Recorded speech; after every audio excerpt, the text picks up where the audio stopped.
Did you know much about Garfield before you started filming this? Not much at all. I knew the Gateau story from the musical Assassins, which I built a set for in 1989. But the story of Garfield and Chester Arthur was all new to me. It's a wild story. I was reading up of it, like Wikipedia, and it's incredible. It's incredible, yeah.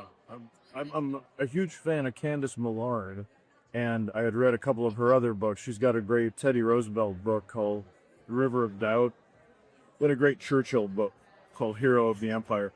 And so when this all happened, I had actually met her at the National Cook Festival with one of my books.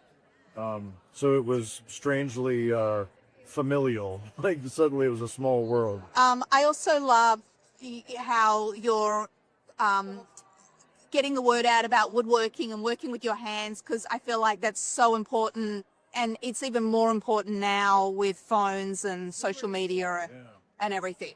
Thank you. What do you want people to know about it? Well, I grew up in a family where we all learned how to make things with our hands. In the kitchen, we make and mend our own clothing. We build, it's a farm family, so we make our livings tactily with our hands. And I feel like the corporations and especially the technology billionaires want nothing more than for all of us to go to our room, isolate ourselves, and live life through our screens. And I personally find that's the devil's playground. And the more I do that, the less healthy I am. And the more I make things and know how my world is put together, the more I pay attention to our natural resources. And it's being human. I don't want to be a robot. I don't want any companies to do any thinking or driving for me. I want my clumsy mammalian voice to continue to earn my living and to get myself kissed by my wife and love my family. That's just my iPad can't be affectionate, and that's the most important thing is our affection. And how fabulous is your wife? I mean, she's amazing.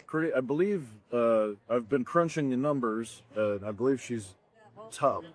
I believe she's the top level of fabulous. Right. Do you ever look around and look at across at the kitchen table and you're like, holy shit, I'm married to them? Well, I do. It's when I wake up in the morning, and I look like something's butthole, and I look over, and Megan looks like a baby fawn designed by Pixar. Like first thing in the morning, when you're supposed to look like a crouton, she looks so gorgeous.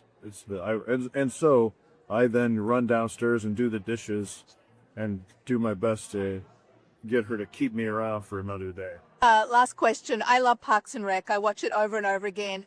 It must be so nice to be part of a show that people just love and love your character. And it really is.